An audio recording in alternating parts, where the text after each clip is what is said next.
নমস্কার বন্ধুরা, আশা করি সবাই খুব ভালো আছো। শুভমিতা ব্লগে সবাইকে স্বাগত জানাই। আজকে তোমাদের সাথে শেয়ার করব মাছের ডিম দিয়ে কচি আমড়ার অপূর্ব এক রেসিপি। মাছের ডিমের আষ্টে গন্ধর জন্য কিন্তু অনেকেই খেতে চায় না, তবে যদি একবার এইভাবে মাছের ডিমের রেসিপিটা বানাও তাহলে কিন্তু আষ্টে গন্ধ একদমই থাকবে না, আর খেতেও দুর্দান্ত লাগবে।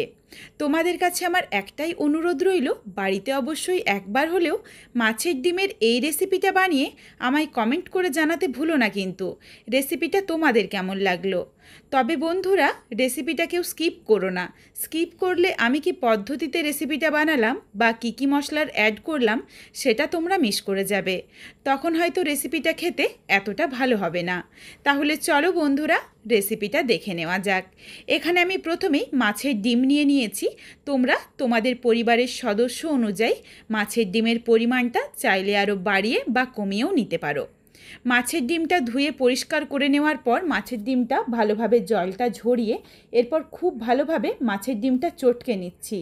মাছের ডিমের ওপরে যে পাতলা আস্তরণটা, এটা দেখো হাতে করে মাখতে মাখতেই সুন্দরভাবে উঠে আসছে। এরপর এগুলো ফেলে দিচ্ছি। এরপর এই মাছের ডিমের মধ্যে আমি বেশ কিছু উপকরণ অ্যাড করব, যার জন্য মাছের ডিমের আষ্টে গন্ধটা একদমই চলে যাবে আর বড়াগুলো কিন্তু বেশ সফট হবে। মাছের ডিমের মধ্যে দিয়ে দিলাম প্রথমেই অল্প পরিমাণে হলুদের গুঁড়ো, ঝালের জন্য লঙ্কার গুঁড়ো, সামান্য একটু ধনের গুঁড়ো, সামান্য একটু জিরের গুঁড়ো। মশলার পরিমাণ দেখো খুব বেশি যে সেটা কিন্তু নয়। আর দিয়ে দিলাম 1 চামচ পরিমাণে বেসন, স্বাদ অনুযায়ী লবণ। এরপর মাছের ডিমটা খুব ভালোভাবে মেখে নিচ্ছি। অল্প একটু বেসন দিয়ে দিলে ভালোভাবে বাইন্ডিং হয়ে যায়, আর মাছের ডিমটা কিন্তু ছিটকেও খুব বেশি গায়ের মধ্যে আসে না। বড়াগুলো খেতেও বেশ সফট হবে। মশলাগুলো দেওয়ার পর হাতে করে খুব ভালোভাবে একটু সময় নিয়ে মেখে নিয়েছি, যাতে সুন্দরভাবে মশলাগুলো মাছের ডিমের সাথে মিশে যায়। এরপর এর সাথে আমি দিয়ে দিচ্ছি অর্ধেকটা পাতিলেবুর রস। পাতিলেবুর রসটা কিন্তু অতি অবশ্যই ব্যবহার করো। তোমাদের কাছে যদি পাতিলেবুর রস না থাকে তাহলে তোমরা চাইলে ভিনিগারটাও দিতে পারো। এই পাতিলেবুর রসের জন্য কিন্তু মাছের ডিমের আষ্টে গন্ধটা একদমই চলে যায়। আর এই রেসিপিটার সাথে আমি যেই ভাজা মশলাটা ব্যবহার করব, এই ভাজা মশলাটা দিয়ে দেওয়ার জন্য মাছের ডিমের আষ্টে গন্ধ কিন্তু এক ফোঁটাও থাকে না বললেই চলে। কড়াই গরম করে প্রথমেই আমি একটা শুকনো লঙ্কা ফাটিয়ে দিয়ে দিয়েছি। নাড়াচাড়া করে শুকনো লঙ্কাটা হালকা একটু ভেজে নিয়েছি, কারণ শুকনো লঙ্কাটা ভাজা হতে একটু বেশি সময় লাগে।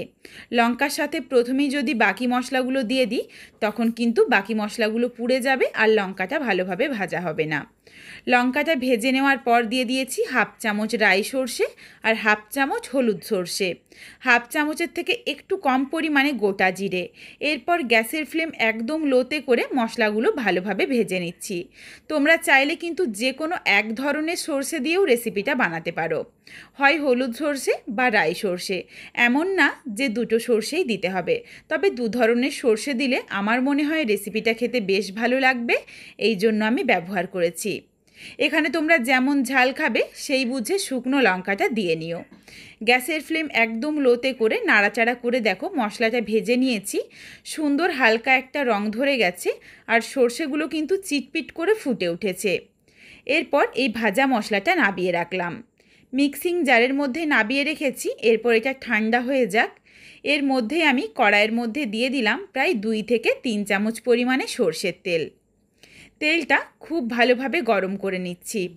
রান্নাটা কিন্তু পুরোটাই অতি অবশ্যই সর্ষের তেলেই করতে হবে, তাহলে রেসিপিটা খেতে বেশি ভালো লাগবে।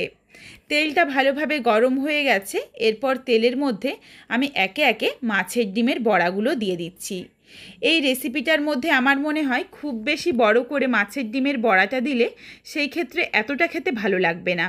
এই জন্য আমি বেশ একটু ছোট্ট ছোট্ট করে মাছের ডিমের বড়াগুলো দিয়ে নিচ্ছি।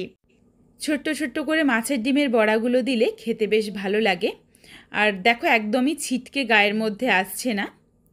একটা পিঠ হালকা লালচে রং ধরিয়ে ভেজে নিয়ে আমি অপর পিঠটা ভেজে নেব। তবে মাছের ডিমের এই বড়াগুলো ভাজার সময় অতি অবশ্যই তেলটা খুব ভালোভাবে গরম করে নেওয়ার পরই গ্যাসের ফ্লেম একদম লোতে করে দিতে হবে।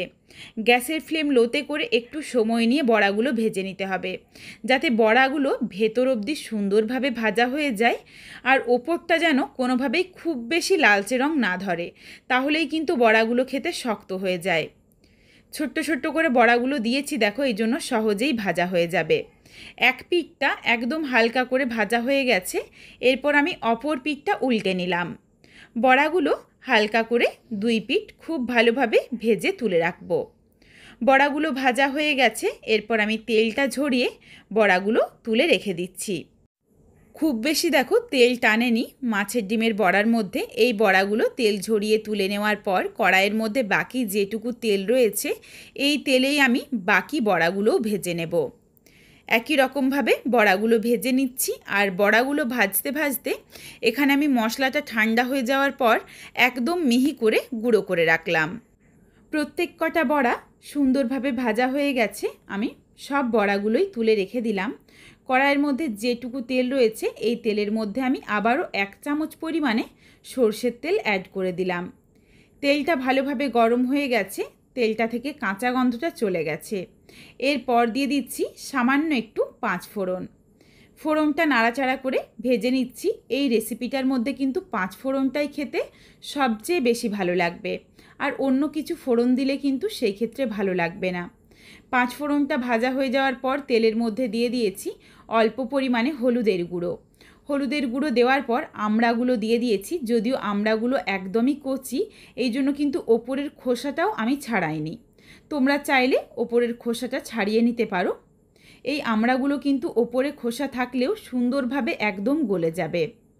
আমড়াগুলো সুন্দরভাবে দেখো লালচে রং ধরিয়ে ভেজে নিয়েছি। এরপর খুন্তিতে করে একটু চেপে চেপে মিশিয়ে দিলাম, যাতে বেশ একটু ঘন হয়ে যায়। এইভাবে আমড়াগুলো যদি একটু মিশিয়ে নেওয়া হয় তাহলেই দেখো মাছের ডিমের এই টকের রেসিপিটা কিন্তু বেশ ঘন হয়ে যাবে, তাহলে রেসিপিটা খেতে আরও ভালো লাগবে। আমড়াগুলো একটু চেপে চেপে মিশিয়ে নেওয়ার পর এর সাথে দিয়ে দিলাম ভেজে গুঁড়ো করে রাখা মশলার অর্ধেকটা। বাকি অর্ধেকটা রেখে দিলাম আমি পরে ব্যবহার করব, যাতে এই মশলার গন্ধটা সুন্দরভাবে রান্নাটার সাথে মিশে যায় আর রেসিপিটা খেতে বেশ ভালো লাগে। অল্প একটু জল দিয়ে নাড়াচাড়া করে মিশিয়ে নিয়েছি। এখানে আমি আরও বেশ কিছুটা জল দিয়ে দিচ্ছি। এখানে তোমরা যেমন ঘনত্ব রাখতে চাও সেই বুঝে জলটা দিয়ে নিও। ভালোভাবে যখন জলটা ফুটে উঠেছে এরপর দিয়ে দিচ্ছি বড় চামচের 1 চামচ পরিমাণে চিনি। তোমরা যেমন মিষ্টি খেতে পছন্দ করো সেই বুঝে চিনিটা দিয়ে নিও। এখানে আমি পরে আবারও অল্প একটু চিনির অ্যাড করব, কারণ একটু মিষ্টি মিষ্টি হলে এই রেসিপিটা খেতে আমার মনে হয় বেশি ভালো লাগবে। দিয়ে দিলাম স্বাদ অনুযায়ী লবণ আর আবারও 2 চামচ পরিমাণে চিনি। চিনিটা দেওয়ার পর নাড়াচাড়া করে ভালোভাবে মিশিয়ে নিচ্ছি। ঘনত্বটা দেখো বেশ কিন্তু অনেকটা গাঢ় হয়ে গেছে, আমি আমড়াগুলো একটু চেপে নিয়েছিলাম বলে। বেশ একটু যখন ঘন হয়ে যাবে তারপর গ্যাসের ফ্লেমটা অফ করে দিচ্ছি। গ্যাসের ফ্লেমটা অফ করার পর দিয়ে দিচ্ছি বাকি যেটুকু ভেজে গুঁড়ো করে রাখা মশলা ছিল। এইভাবে কিন্তু 2 বারেই মশলাটা ব্যবহার করতে হবে, তাহলে মাছের ডিমের আষ্টে গন্ধটা এক ফোঁটাও থাকবে না। এটা আমি তোমাদের কথা দিলাম। মাছের ডিমের এই রেসিপিটা তোমাদের কেমন লাগলো আমায় কমেন্ট করে জানাতে ভুলো না কিন্তু।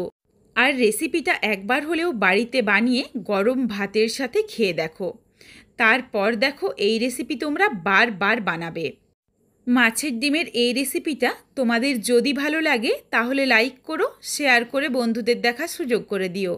তোমরা যদি এই রকম নিত্য নতুন রেসিপি আরও পেতে চাও তাহলে অবশ্যই আমার চ্যানেলটিকে সাবস্ক্রাইব করে পাশে থাকা বেলটি অন করে অল নোটিফিকেশন অন করে দিও, যাতে আমার প্রত্যেকটা রেসিপির নোটিফিকেশন সববার প্রথমে তোমাদের কাছে পৌঁছে যায়। আবারও খুব শীঘ্রই হাজির হচ্ছি নতুন কোনো এক রেসিপি নিয়ে। পরবর্তী রেসিপি দেখার আমন্ত্রণ রইল। পুরো ভিডিওটা দেখার জন্য অনেক অনেক ধন্যবাদ। তাহলে আজকে আসি, সবাই ভালো থেকো, সুস্থ থেকো। আবারও শীঘ্রই দেখা হচ্ছে কিন্তু নতুন কোনো এক রেসিপির সাথে।